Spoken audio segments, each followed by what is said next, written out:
Not a single thing about Joe Hempsey's life was ever easy, and when fate led him one day to Sri Satya Sai Baba's ashram in India, he felt unworthy. I didn't actually believe that I should have been there. I met so many nice people, and in my life, that had been something that had been missing a lot.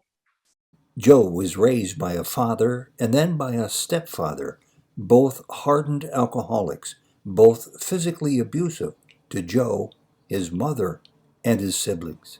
And one of the questions I asked myself so many times at the beginning is, why am I here? Because I was still angry, I was still frustrated at life, I was still depressed with life.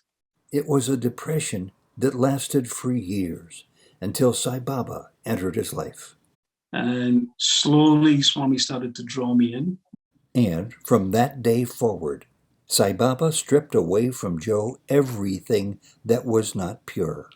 And 10, 15 years later, I realized that what Swami had done over the time in the ashram, he had took away everything I wasn't. He took away the depression. He took away the fears. He took away the negativity. If you take everything that you're not, then the thing you're left with is yourself. Joe Hempsey had an awakening to truth. In Sai Baba's very presence, he found his whole life had been altered. And at the moment of looking down, my perception of everything changed. And it wasn't, I was looking at Swami's feet and I could see perfection. But it wasn't just that I could see perfection, I could actually experience it inside of myself. And I was, it was,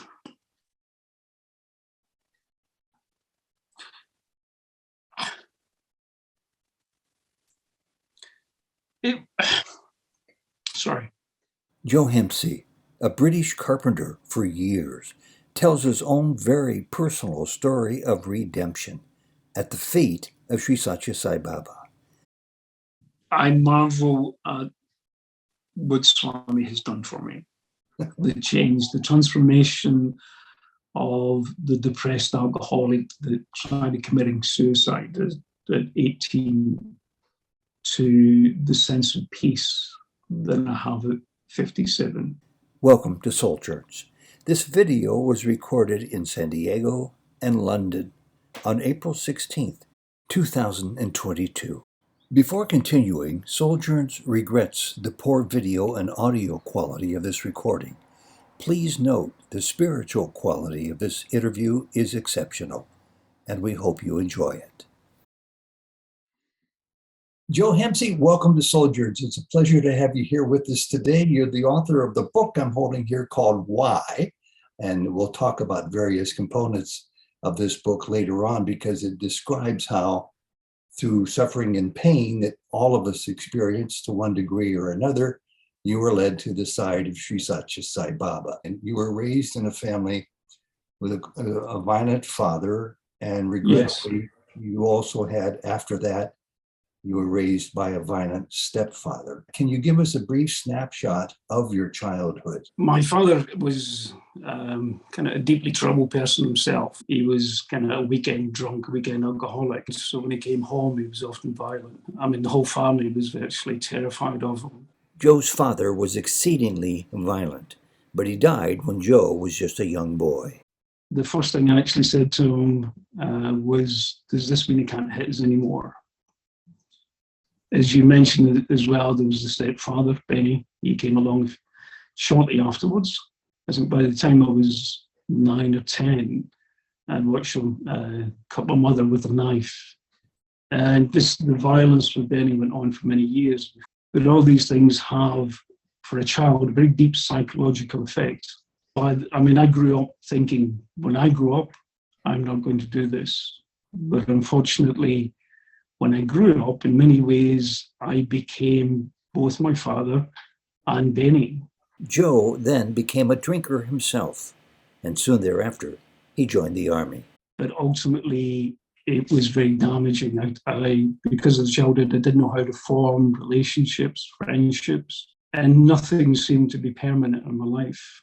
I left the army 27, and about 3 years later was when I went to India. Joe went to India because his life was falling apart, and it was there that he first heard of Sai Baba. I had heard one story of Sai Baba, and like many people, I was shown a video, and in the video, Swami was walking around and he waved his arm and he produced what I later found was vibhuti. My honest opinion at that moment was that he was a fake, but I didn't actually believe that he was a holy man at the time. But when Joe first saw Sai Baba, his view was about to change. I mean, from the very first visit, not the first day, but the first visit, Swami had started to transform my life. You said in your book that it was Sai Baba who cured you from your biggest problems. Was it an instant cure, or did it take place over years? There was the very first trip I was there. Swami cured me of the addiction to alcoholism. There's so many things that happened whilst I was there. And one of the things that Swami did for me was he drew out the pain that was inside of me. And when Swami draws out the pain, you experience it. When Swami actually cured me of the alcoholism, in my mind, moments before I realized what he had actually done, I was actually telling Swami where he could put his ashram. And it wasn't the nicest words I was using. After darshan, I'd sit with other devotees and I'd listen to the stories. And I had no reference to these things that people were talking about. And in many ways, because I was very much in that mindset and I was seeing the world through the pain of my childhood still, I didn't actually believe that I should have been there. I met so many nice people, and in my life, that had been something that had been missing a lot. And one of the questions I asked myself so many times at the beginning is, why am I here?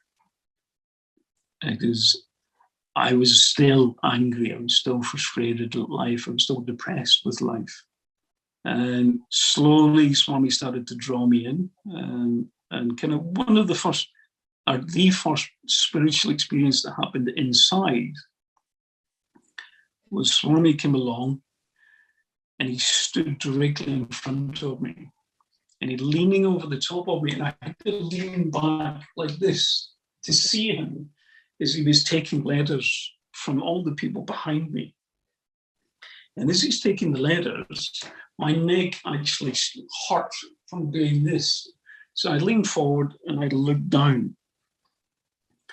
And at the moment of looking down, my perception of everything changed. And it wasn't, I was looking at Swami's feet and I could see perfection. But it wasn't just that I could see perfection, I could actually experience it inside of myself. And I was, it was,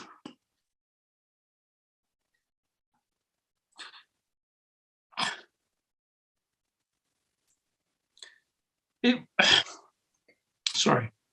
No, please.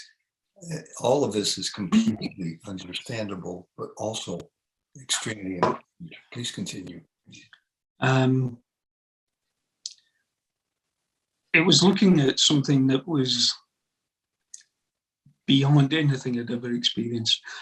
I wasn't just saying it, I was experiencing it. And Swami took the letters and walked off. And the moment he walked away, it stopped. And I tried to rationalize it because there's no reference in my life to ever having such an experience. But it was wholly inside and it enveloped all parts of me. And it was by simply being that close to Swami. Well, help me to understand more clearly too about the nature of the question you ask. What is happening to me? And you also ask, and you talk about it in your book, two very important questions to me. The first of which is, who am I? you asked. Yeah. And then you also asked about Sai Baba. Who are you? Who is he? That was the very first letter. I was trying to understand, how do you talk to Swami? How do you relate to Swami? And people say, write a letter. And I started and I thought about it, and I realized in many ways that I had no concept of me. I felt that through my whole life, I had done everything that everybody else ever wanted me to do. One of the things I started to notice is around the time of Swami is I asked myself, who am I? I'm not the body, not the mind. I'm not that little voice in my head. And for a moment, I kind of saw nothing. And it was a little bit scary. And at that point, I started to ask, when other people were saying, well, write a letter, I thought, well, who am I? And who are you? But I had no idea what I was actually asking when I wrote the letter. And I wrote it, who am I? Who are you, Swami? And Swami took it straight away. And 10, 15 years later, I realized that what Swami had done over the time in the ashram, he had took away everything I wasn't. He took away the depression. He took away the fears. He took away the negativity. If you take everything that you're not, then the thing you're left with is yourself. And it's been a beautiful experience, but extremely difficult. Joe, I want to interrupt you here because what you just said is some of the most powerful sentiments I think anybody's ever been able to express in a real connection to Sai Baba. Who am I? What am I doing here? Who am I? Who are you? These are questions taken right out of Sai Baba's greatest lesson that he teaches to all. But what I just heard you say makes me think that you have grown immeasurably in a spiritual sense from leaving behind in the dust the human idea of who you thought you were. And now you're in the realm of the spiritual idea of who you know you are. It sounds like he's given you a sense of true self-understanding, self-identification that has nothing to do with Joe, the carpenter from London. This is the first time in years that I've actually talked about my experience with Swami. And generally, I don't think about it. Every day, I just kind of get up and do things. I have my mantras, my meditation, the yoga.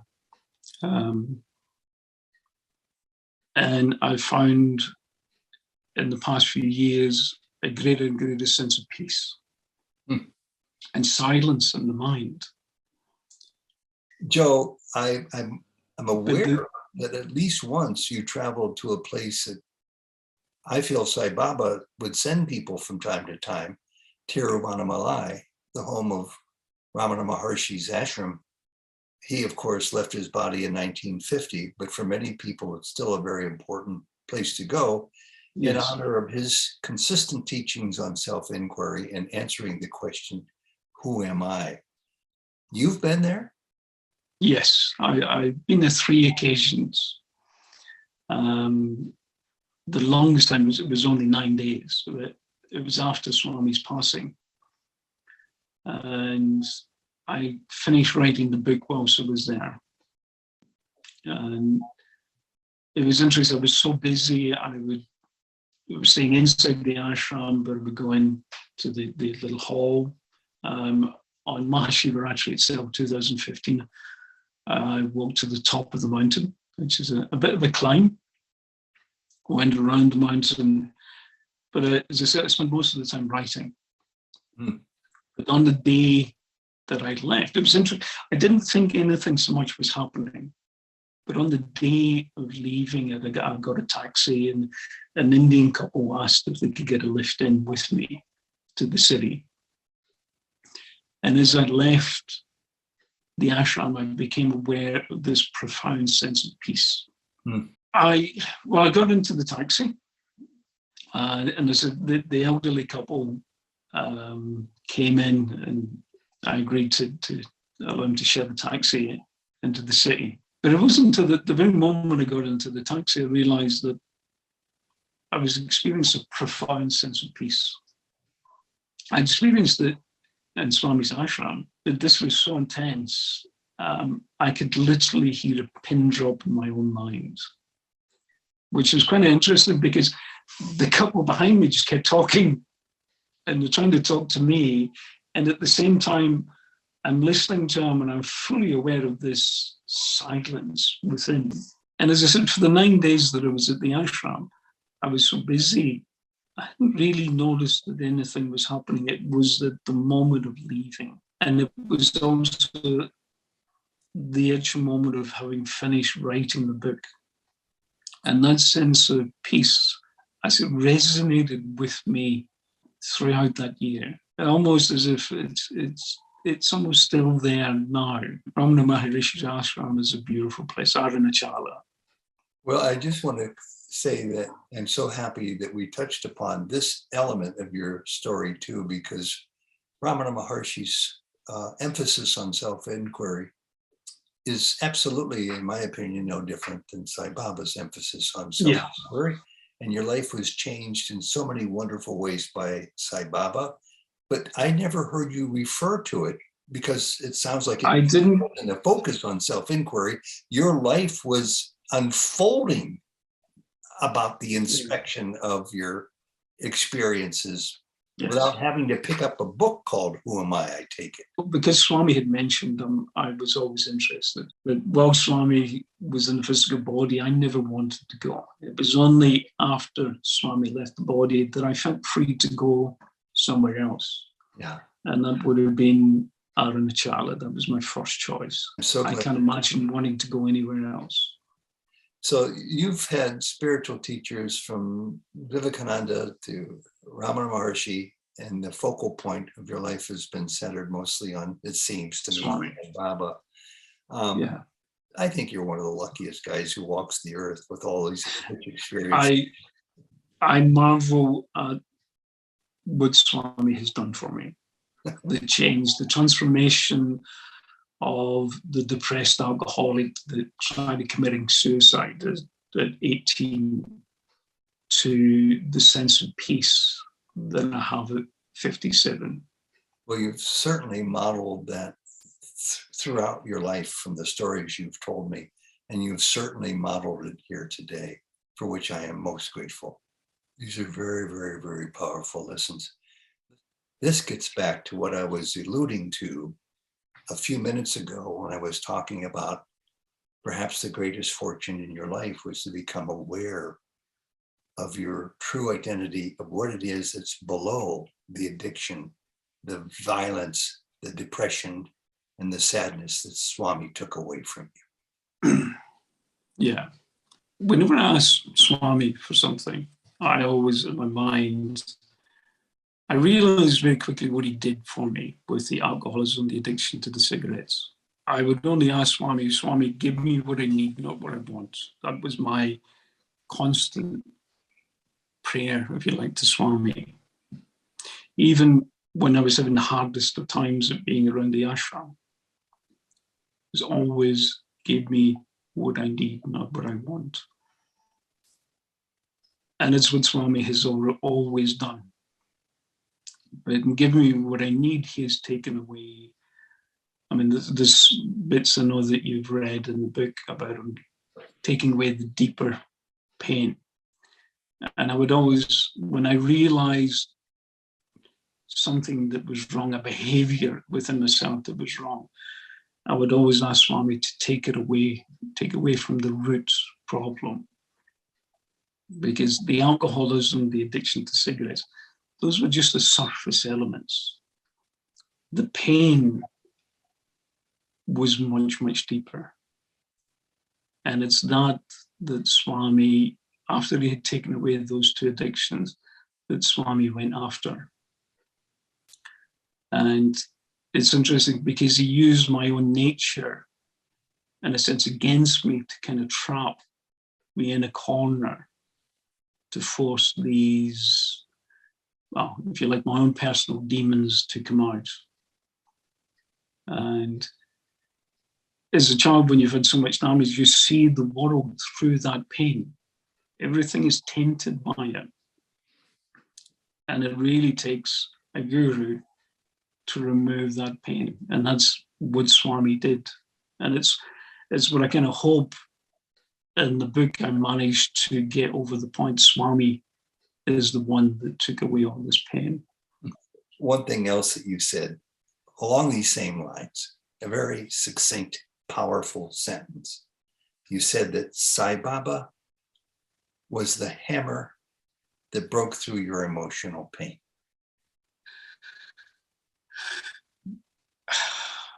It was here that Joe reflected upon another major turning point in being healed by Sai Baba. It began one day when Baba had just arrived for darshan. And this day Swami came around, and I thought there was a look of anger in his face. And because by that time I had been around the ashram a while, I realized that Swami reflects who I am. So whatever I see in Swami and darshan, I realized it's part of me. And I saw this anger and I thought, this is a reflection of me. And I thought, why? And darshan finished and I kept asking myself, why? Why are you doing this? At that point, I had spent several years at the ashram already and had been ignored by Swami. And I went back to my room and I kept asking, why? And by the time I got to my room, I realized I could physically feel almost a wall inside my own mind. And I realized that I had hit a wall with my progress with Swami. And I decided there and then that was it. I had previously to this, I said many times, I'm leaving, because I found it very difficult being in Swami. But this time, beyond a shadow of a doubt, I realized that I had got to a point where there was a barrier within my own mind. So I got my flight ticket and I went outside, asked one of the agents to change my dates. And as I'm walking up the road, I met an American. And I said to him, that's it, I've got as far as I can go with Swami, I'm leaving. And he said to me, why? And the pain just rose up. I nearly burst into tears at that moment. And fortunately, the person I was with, he seen what was happening and said, let's go for a tea. I went in a coffee and I couldn't speak because every time I wanted to speak, it was like all these emotions just flooded forward. And after a few minutes, I realized that I couldn't be there. So without actually verbalizing it, I indicated to my friend I'd leave. I went back into the ashram and went to my room. And when I went to my room, I experienced the most painful experience of my adult life. It was all the pain of all the things that I'd experienced in my childhood, effectively leaving the body. There was this scream, but it was a silent scream. I had my own arms around myself, hugging myself, and it was so intense that no noise was coming out. And it went on for such a long time. On hindsight, I realized that wall that was within my own mind had hid all the pain that I'd had. And Swami had broken it down. He'd broken that barrier. But in releasing it, it was probably the most painful experience I'd ever had. I felt bereft. I was negative. When I went to darshan, I would go and just sit at the back as Swami came out, whereas previously, for the several years before, I was always trying to get close, always trying to get near Swami. Now, that happened at the beginning of November, just before Swami's 71st birthday. And as I said, I had asked the agent to change my flight tickets because I had decided to leave. And eventually he got a date. I got the flight tickets in my hand, I had a date to leave. And I realized that the moment I had the flight tickets in my hand, that if I left, I would have been running away from the pain that I'd experienced. And I promptly turned around and went back into the agent's and asked them to extend my stay.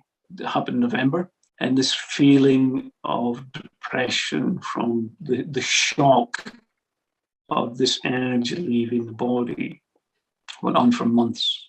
So Joe stayed at Baba's ashram. And then one day at darshan, again sitting in the front row, Joe found that he was sitting in front of two devotees from Greece. And you probably experienced this yourself. Somebody stuck a knee in my back, which is not unusual. And I turned and I looked, and it's one of the Greek guys, and he's sitting here behind me. Right? And I felt another knee going into my back, and it's the other one. He's sitting the other side of me. And I thought, right, something's going to happen. And Swami came out, and he came and he stood in front of me, but not only did he stand in front of me, he stood on my leg. And I'm looking up, and he's talking over the top of my head to these two people as he's standing on my leg. And it would just wave. It was just wave after wave of energy rising through the body. I felt as if I was going to explode, literally wave after wave of, the only way it is energy rising through the body. And I thought I was doing this. And then I had no idea what they were talking about. And as Swami stepped away, it stopped. And what I realized is that that pain that I had been living with for those months had suddenly stopped. My mind had kind of went from down here to there. My discipline had come back. The sense of well-being had come back. I spent about another month in the ashram. Swami continued to ignore me, as he did for many years. But it was fine. It was okay to be with Swami. He had cured the place where that pain was. But it didn't kind of stop there. So I left around April, May time. I returned again in July. But by the time I returned in July, I suddenly realized what Swami was capable of doing to take away the pain. And I did not want to get anywhere near Swami. I stayed away from Swami, and I was quite happy after 3 weeks to leave. But the moment I got to the UK and I stepped off the airplane, I knew I had to go back. It was this compulsion. I had to go back. I had to do something. And to cut a much longer story short, I went back and Swami did something similar again. He healed the place where that pain was. I always kind of think about, you go into darshan and you have a set of emotional crutches. And when you're in darshan, Swami steals them. And you leave darshan and your sense of balance is gone.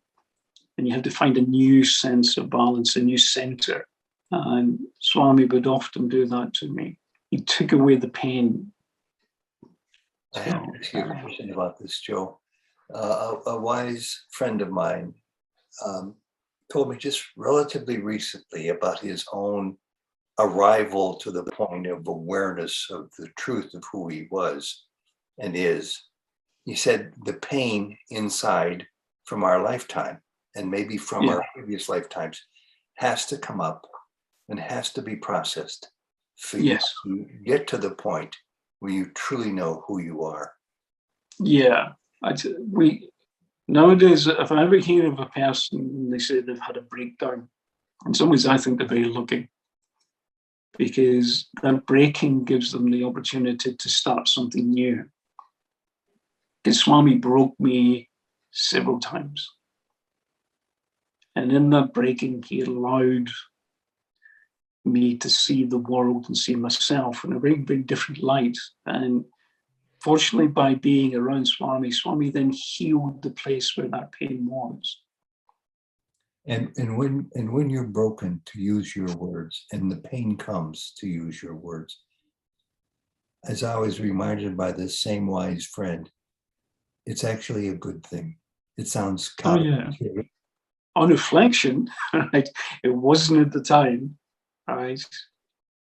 Now I see it's the most amazing thing that could happen.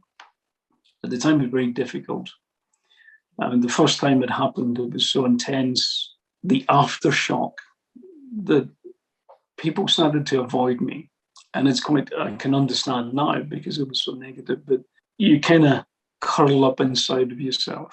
But if you give Swami time, he will heal that place where that pain was. As we wrap this up, maybe this might be the last question. I find people by looking for them to sit for an interview on Souljourns. I got an email from you about your story and your life. Yeah. And I had no idea how this would unfold. How did you find Souljourns? I had been watching your videos, and when I initially sent you the email, I was actually hoping not for the interview, but for you to kind of look at the book to see if I could write it better. And it wasn't until I had sent it that I thought, oh, what have I done? Because the moment I had sent it, I realized that I kind of done it the wrong way around. No, not at all. And now I'm doubly happy because you said maybe a half an hour ago that you haven't shared your story about your life in Sai Baba with others for many, many years. Why is that? I don't really get involved with large groups. There's a little small Bhajan group that I go to, and we meet once a month, and it's beautiful. We've kind of we briefly have spoken about things, but I don't go out of my way to talk about the experiences that I've had with Swami, either at work or with other people. Do you have any close friends who are Baba devotees to whom you might have shared these stories? I have, but it's not something that I've just felt the need to talk about. I've briefly mentioned some of the things. I've often felt it's better that people get to know me as a person. I never bring up spirituality. I would much prefer people got to know me just as me. Yeah, that's a I'd leave it there. I have to say in conclusion that yours has been one of the most heartfelt and touching and moving stories I've ever heard, and I've heard a lot of. I'm so glad when I finally got to the point of inviting you for a Souljourns interview. In my own heart, I knew that was right, but I had no idea what I was going to learn from you. Thank you so much for this. This has been just wonderful. Yeah. I appreciate this as well. And I have been actually a little bit worried about it because Swami has done so much. And my only hope is that people understand that Swami is an amazing catalyst for change. The focus on Swami. You probably, when you're in darshan, you realize yourself, Swami becomes the complete focus. And Swami says is when he comes out to give darshan, the experience that you have is that divinity within yourself. Joe Hempsey, it's been a pleasure. I'm so happy Souljourns will have your interview numbered among the many good ones. And this one's because of your story. And it's so well told. Joe, thank you very, very much. Sai Ram. Thank you. Sai Ram.